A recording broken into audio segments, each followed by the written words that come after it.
So I would like to have this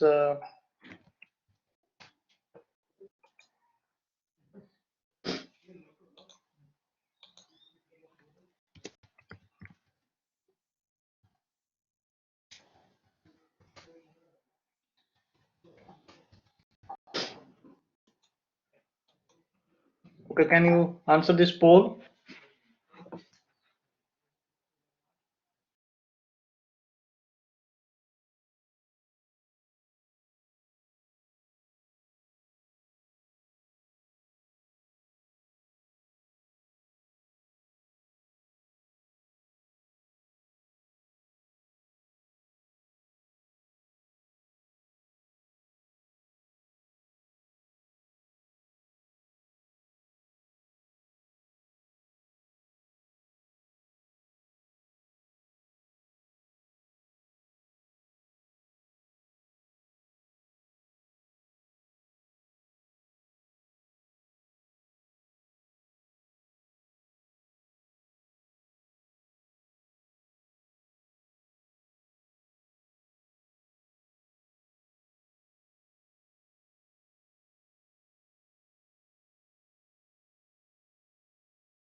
Yes, please answer the poll. Okay, 12 students have not replied so far.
Okay, so 9 students have not replied yet. Please reply. Okay, so repetition would help. I'm sharing the responses with you. I don't know why the students are not replying. Anyway, we have Anshika Gupta, Akepan,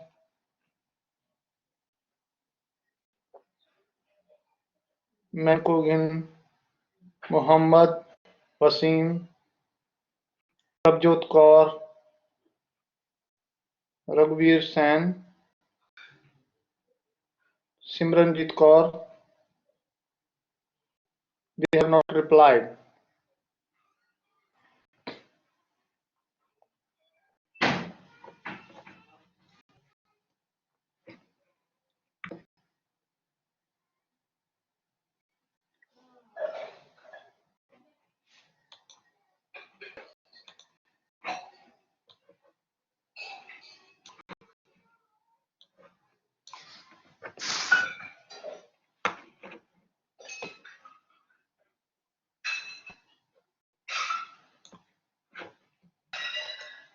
Okay, so we have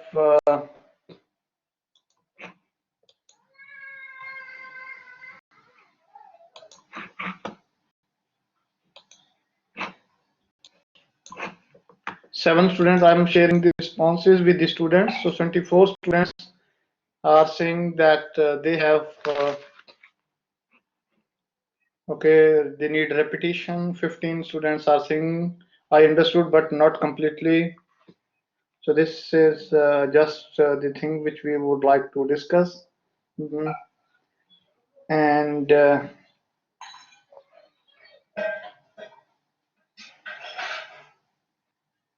so we have to make it clear that why and are the conditions. Let's see that I'm going to share screen with you guys so that we have this information with us.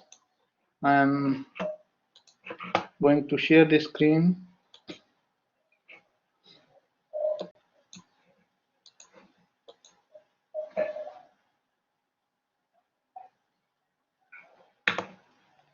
Okay, so we have this what we have done here.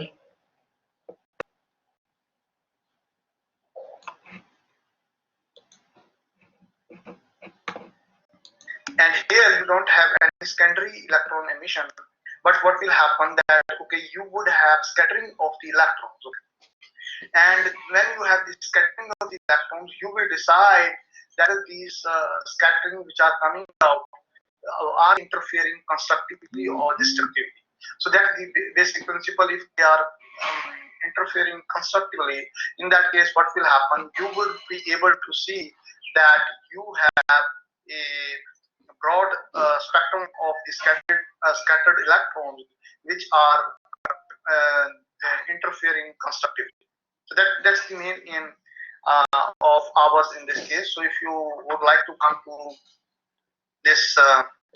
So after this point, what we have done, we have discussed out the system which we had, okay, and we came back to the point that what is actually the lead setup, how does it look like.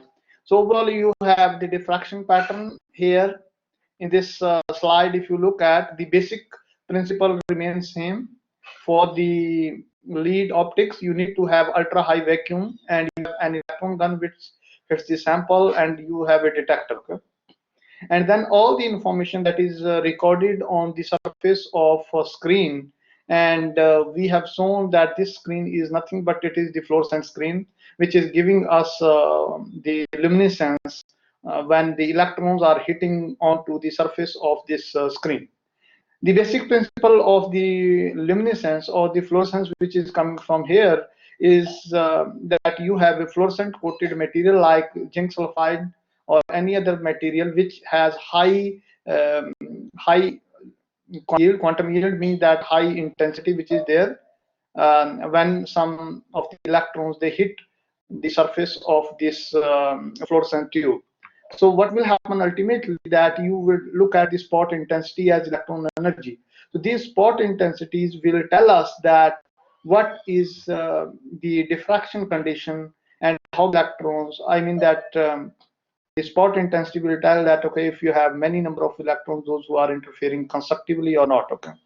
So that the commercial point of view, we have seen that okay, this is a small setup which can give us the details, and this lead optics is it's not as cumbersome as if you look into the details of the XRD pattern. Okay, when you have an XRD machine, it is a bit bulky because you have an X-ray source, but here electron source is just a cathode which is helping you to get all the information from the sample surface. Okay.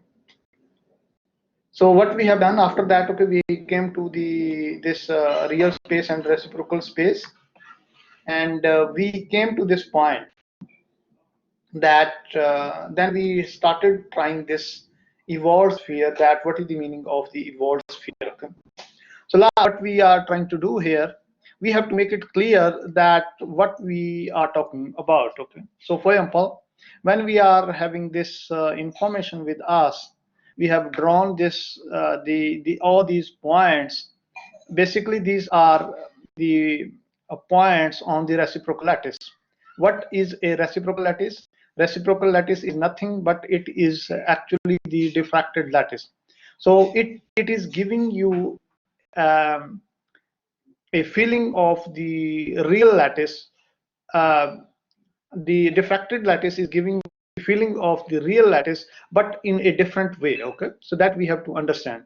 And mathematically, you have seen that we have different components, like you have the all the three vectors A, B, C. Then how to get the reciprocal of these three vectors. Okay, then we have seen that you have the dot and cross products in this case, and ultimately you get the information. So overall idea is that what is the meaning of the reciprocal lattice? Reciprocal lattice is nothing but it is the diffracted lattice, number one, and it is just a mathematical representation of the real lattice. Okay, so what you are trying to do here, you have this is the sample here. This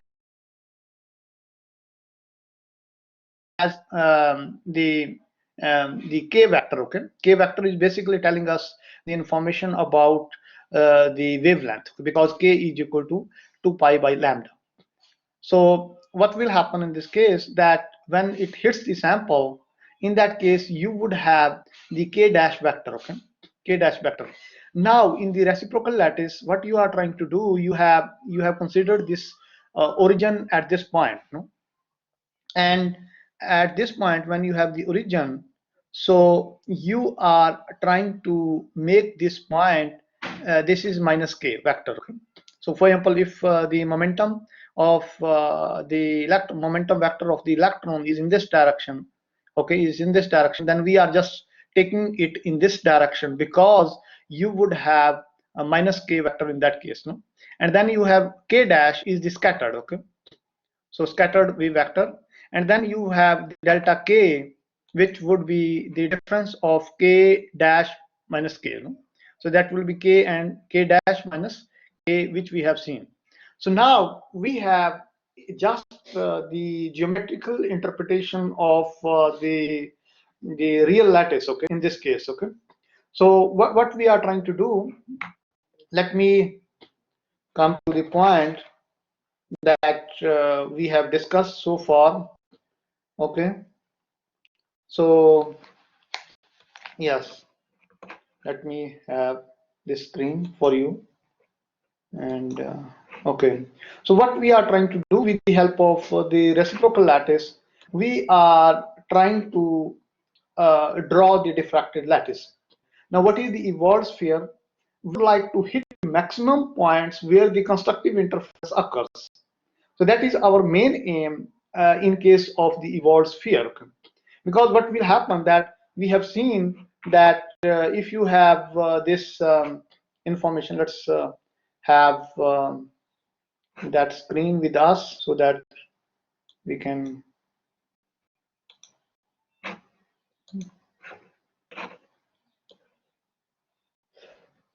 So if you look at this condition, what you are trying to do, you have this information. Okay, so what we have done here, okay, that the origin is here, and you are trying to get the information with the help of delta k, k dash minus k. Until this point, we don't know that exactly the delta k values, which is the difference in the momentum vectors of the scattered and the incident electrons. So are they hitting the reciprocal lattice points or not? Okay? So what I will do, that here, if you look into this, there are different ways in which we can change the value of k. Okay, so for example, if you have changed the value of k, in that case, what will happen, if you are just giving more energy to the electron, in that case, what will happen, k vector, this minus k vector will be elongated in this direction. Okay, and if you want to hit in that case, you can change either the k values, you can change the other conditions. Okay, now let's come to these points. Okay, what you can do here, that what are the options which you can exercise in this case, no? So we have to make it sure that what we are trying to do, that here, what are the options? Okay, if you would like to come to this point, what I'm doing, that this point. Okay, this is my detector, and this detector would be this detector, I can change the position of this detector. Okay, that's the first option which I can exercise in this case. No? What I can do, I can change the detector position so that if I change the detector position, so in that case, what you are trying to do, you are changing the value of k dash. Okay, what you are trying to do, you are changing the value of k dash. So if you are having a different k dash, in that case, what will happen? You would have delta k value, which would be different in this case. Only remember that first case which we would like to highlight is that only the detector we are moving. So our k vector is fixed, but k dash is not fixed. Okay, because k dash represents the scattered wave vector. So what will happen? K dash will change in that case. Okay, because your this the k dash, the amplitude, the magnitude, that will not change, but your direction will change in this case. Okay? So what you will do that here we have seen next case that if you look into the details, now here you have changed this the accordingly. What you have done, your k dash vector is changed. So what you are trying to do, you would have now the how many reciprocal lattice points you are hitting in this case. Huh? That we have to see. No? So if you have a smaller circle like this one, in that case you would have the lesser number of the lattice points which you are hitting with. No? So now what you are trying to do, this you are varying different values. Let's say that k dash you are changing. In that case, what will happen? You would have this the information about 1, 2, 3, 4, 5, 6. We hit the 6 lattice points in that case. No, 6 lattice points in this case. If you look into the details, what we are trying to do, we are just looking at these points. Okay, which are these points in this case. So what these? Okay, let's say that okay, if you are looking at this point, if you are looking, this is the diffraction point which we are talking about. Okay, this is the diffraction point which we are talking about. So we have to make it clear that how many diffraction points we are hitting. By increasing the k dash vector or k vector, what you can do, you can try to increase or decrease the delta k value. Now, when this delta k value will be corresponding to the g value, okay? What is g value? Now, if your delta k satisfy the diffraction condition, in that case, what it would be that you would have this delta k is equal to GHKL. Okay, what does it mean? That in this case, now you have a delta k and you are hitting a particular point where you have constructive interference in the reciprocal lattice. Okay, so these are constructive interference points. What you can do, if you are changing k value or k dash value, in that case what will happen, you will draw bigger sphere or bigger circle. In 2 dimensions, of course, you have the bigger circle. In 3 dimensions, you would have sphere. So what you are trying to do, you are if you are increase the k and k dash, in that case what will happen, you would have bigger sphere which will hit more diffraction maxima in the reciprocal lattice or the diffracted lattice, and that will give us more freedom to measure what is coming out of the sample in this case. No, okay, so that delta k.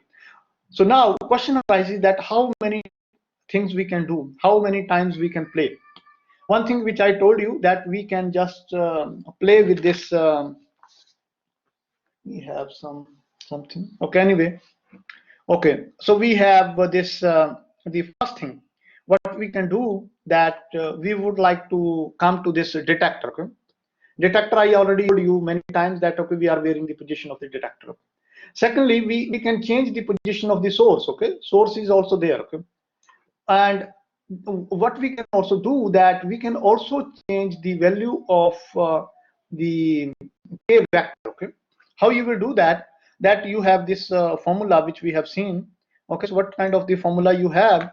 If you look into the k vector, it is basically you have 2 pi by lambda. Okay, it is 2 pi by lambda. Okay, so what you do, that if you are changing the wavelength of the electron which is incident, you are changing the k vector. Okay, okay, so what you can do, that now for the incident electrons you can change the wavelength, and correspondingly you can also change the k vector. Okay, K dash vector you already changed, that is with the help of the scattered detector, where the scattered electrons are detected.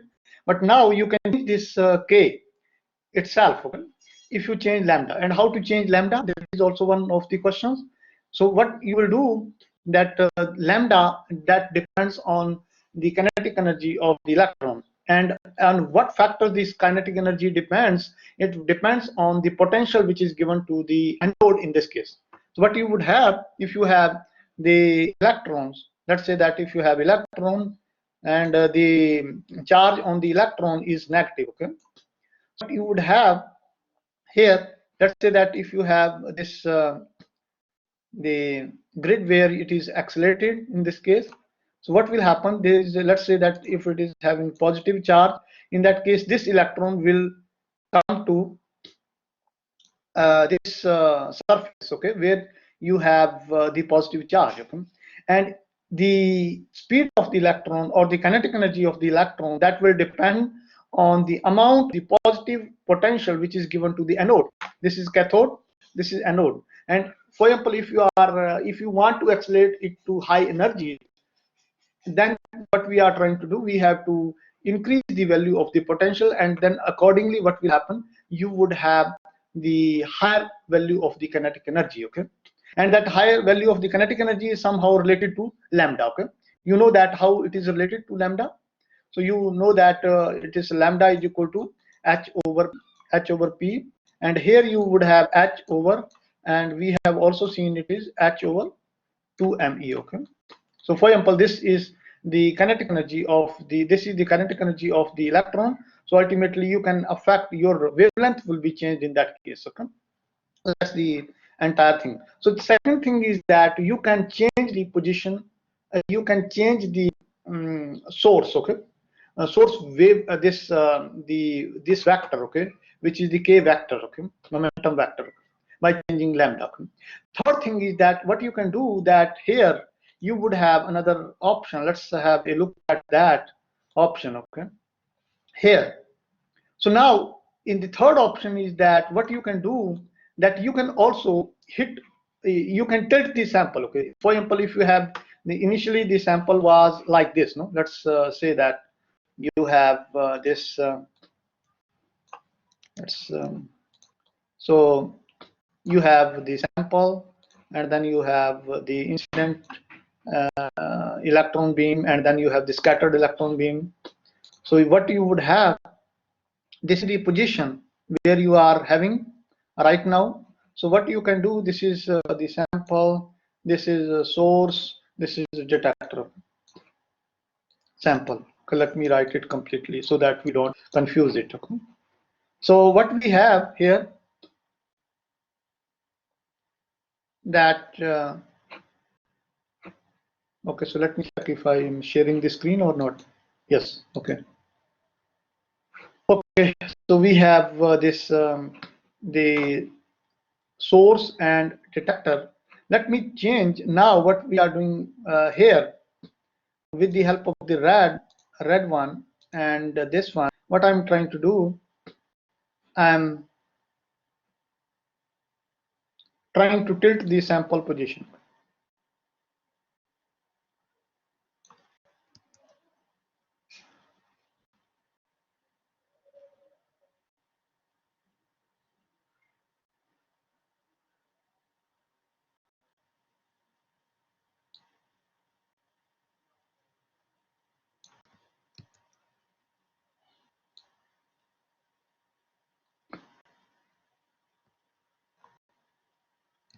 I think it won't help me to tilt it. Anyway, what I will do, that I will copy this one here. It does not have that feature, okay. Anyway, what we are trying to do here, we would have now, let's say that, okay, what we have done, that you here you have the sample which we have tilted, okay, okay. That in that case, what would happen, your reciprocal lattice vectors, they will also change, okay. If the position is like this one, if in the second case, let's say that the position of the detector is like this one, this the sample, okay. The third thing which you can do is by tilting the sample. Okay, so let's have the summary. Okay, what is the evolved sphere? Evolved sphere is just a mathematical way to know that how many constructive interference point we are hitting on the diffracted lattice. Okay, so that's only. Okay, if you want to, if you have a bigger evolved sphere with bigger wave vectors, in that case what you will hit more points. Okay, if you have a smaller one, in that case what will happen, you are going to hit the smaller number of the points. Okay, so overall what you are trying to do, you are trying to find out the constructive interference with the help of the evolved sphere. Okay, okay, so what it is, the constructive interference. Okay, constructive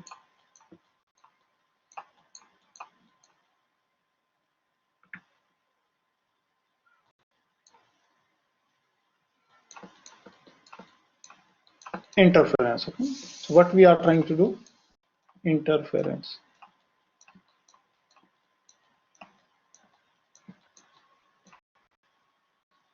With the help of this, we are doing this constructive interference. We are trying to find out the conditions for the constructive interference in this case. And what you can do, number one, move detector. Okay? What you can do, you can move your detector.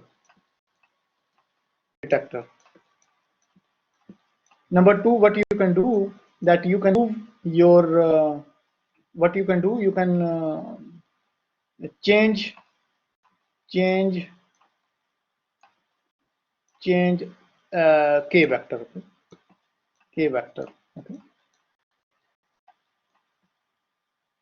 or you can also change the position of the source. Okay, okay, you can also change the position of the source. Okay, or you can change position of the source. Okay,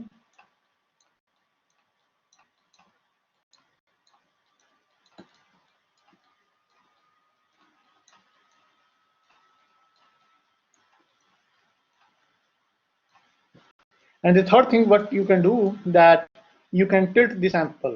Okay, tilt sample. Okay, so that is the evolved sphere. How you can, okay, all of the cases what you are trying to do, you are changing the k and k dash in this case. Okay, I hope the things are better. So overall, if I would like to summarize it in one line, what is the evolved sphere, then I would say this is the geometrical interpretation of the reciprocal lattice to find out the points where constructive interference occurs.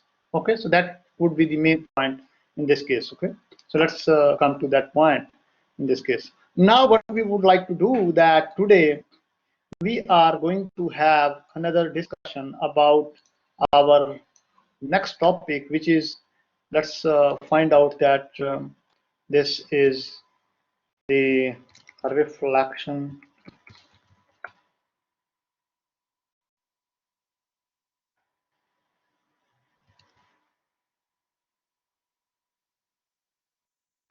high energy electron diffraction.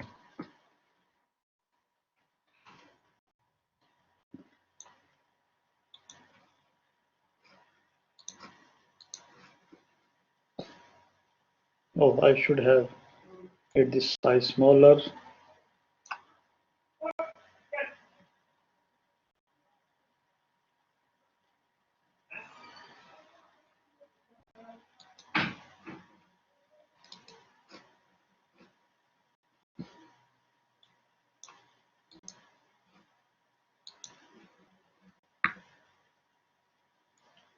Okay, so we are talking about this one, and let me delete the top part of this.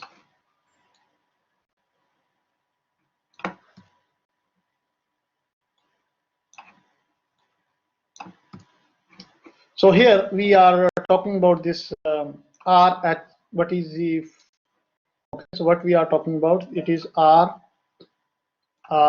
H RHEED.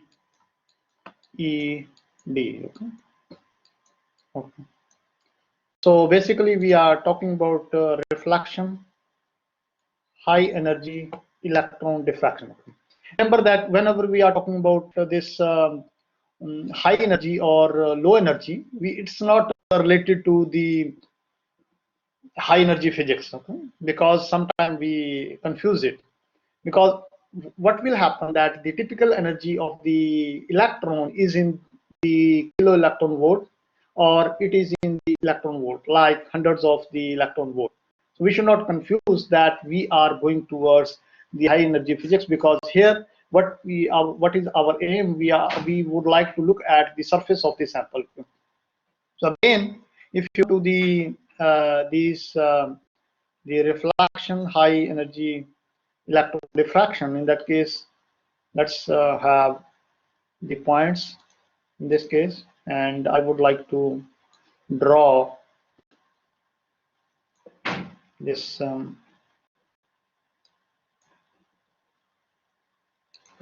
table which we can differentiate with. There are different points on the basis of which we can talk. Okay, so we have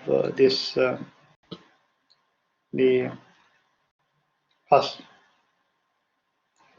So if we are able to understand what is the meaning of this, the lead, then we are able to find out what is the meaning of the RHEED, right? So if you would like to look at the points, different points, first of all, first point is, let's say that here we have lead, okay, lead, and here you have RHEED.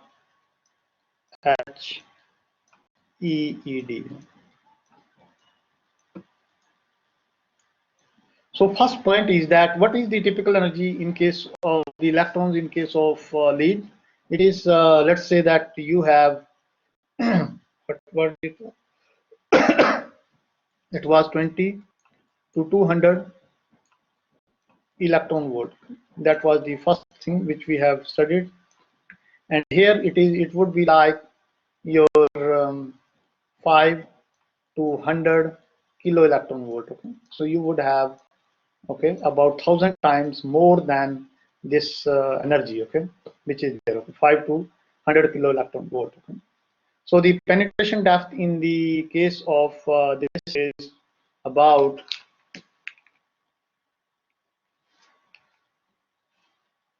so if you look at the penetration depth in this case, it would be like 4 to 20 angstrom, the penetration depth, okay. And here you would have 2 to 100 angstrom, okay. So this energy you can just make it, okay, it can like 50, okay, instead of okay, this is this value, okay? And then you would have in this case, this is the, what is this? This is the energy which you are talking about. This is the energy of electron, okay, but it is the energy of electron. And what it is, the second is that the penetration depth, okay, depth, which can be proved with the help of this, okay. And the third thing which we would like to have is that the analysis of the surface crystallography, okay. What you can do here, the surface crystallography. So you have surface crystallography here.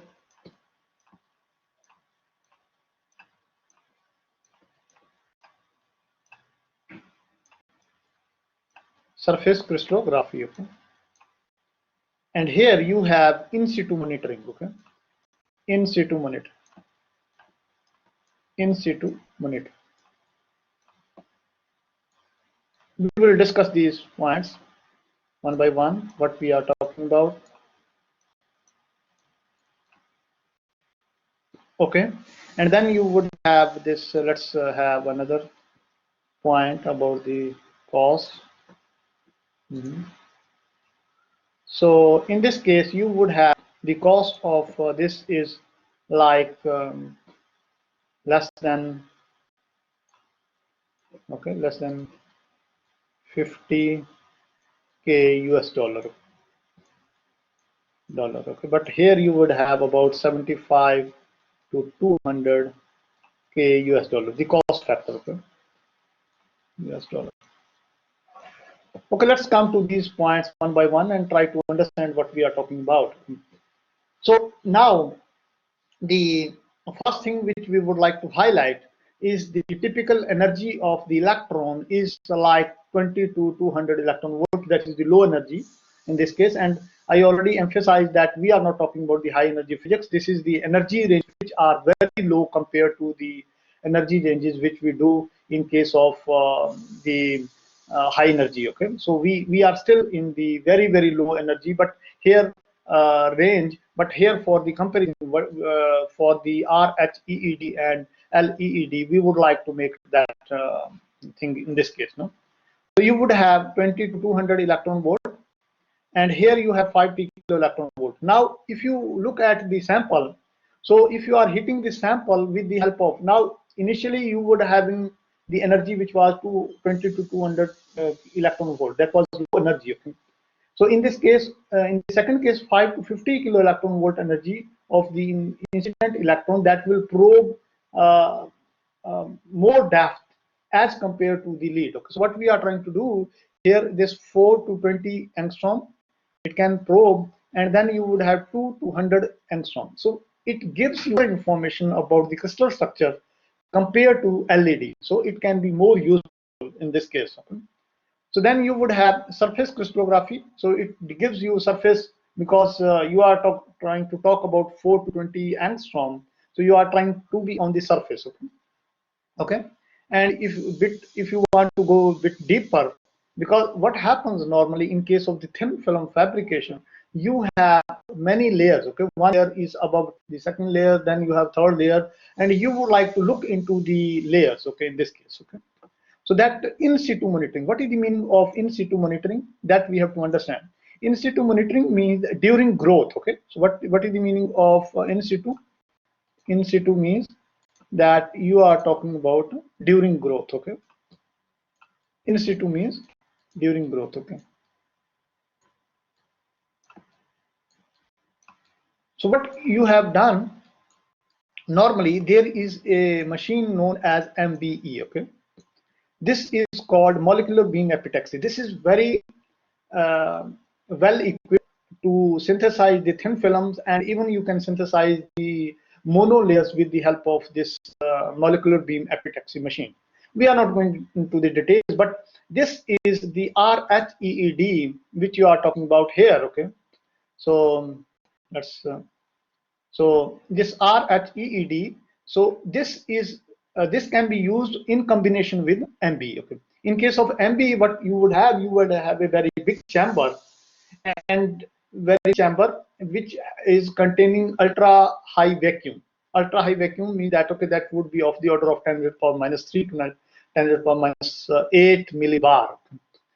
Now what will happen here, you would have this information which is coming out of, okay, you have a chamber, you close everything while making the samples, and after 15 or 20 hours you open that chamber again.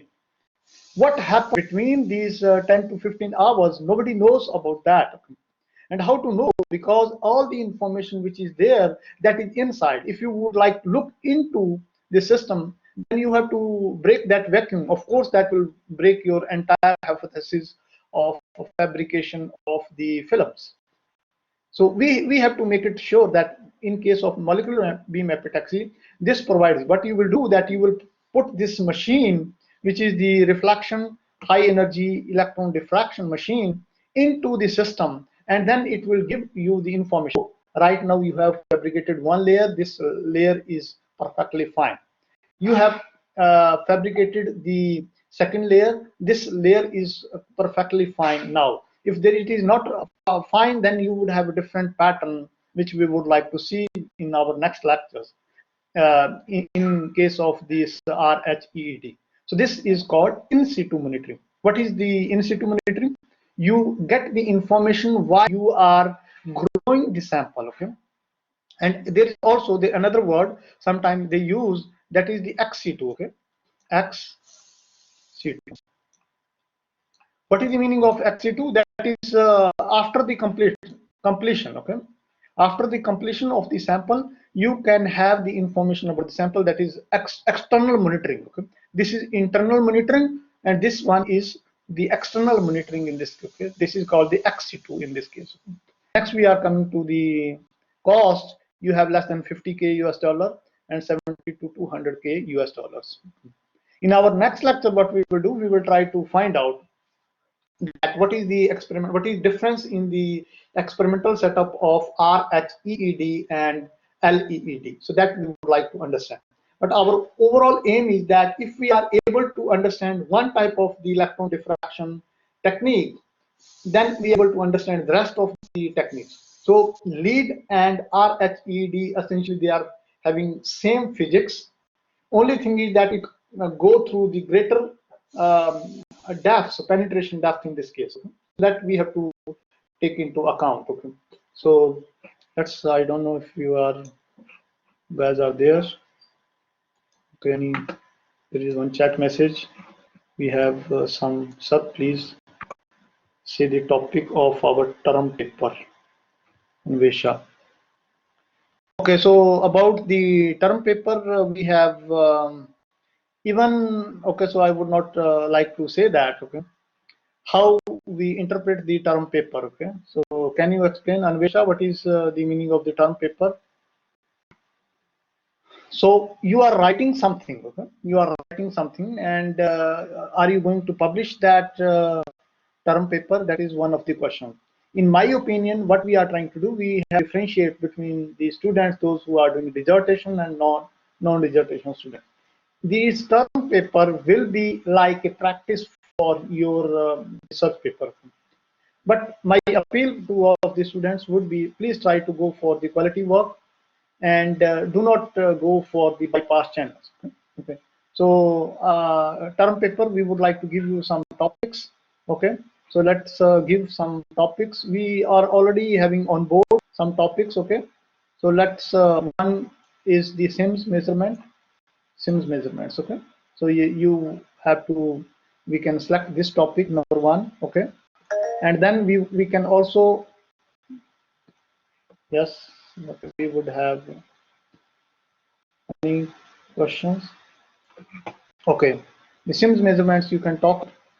Okay, for the, because this is a bit the thing which we have. Then the second thing, you can also have ellipsometry. Okay, ellipsometry, we have to see if it is in this unit, or let's have a look, quick look.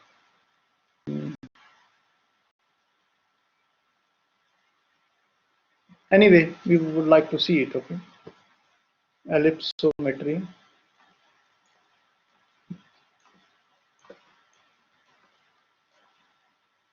Ellipsometry for the timing. And then the third topic which we can give is that is related to the, this is thorax,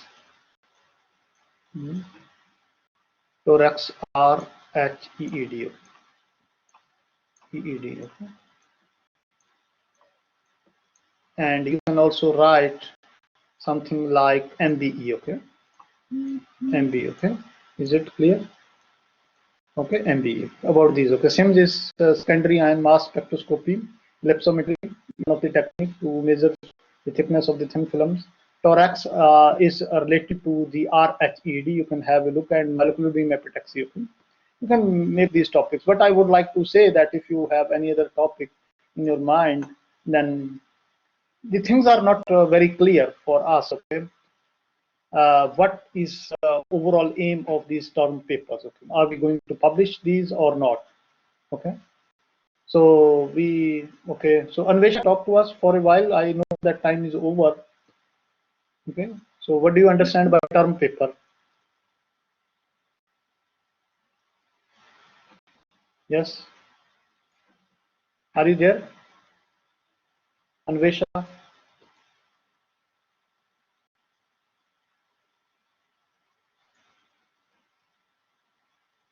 Anyway, you guys can leave the session. Anvesha, you want to talk?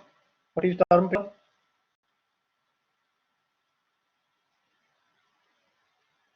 Anyway,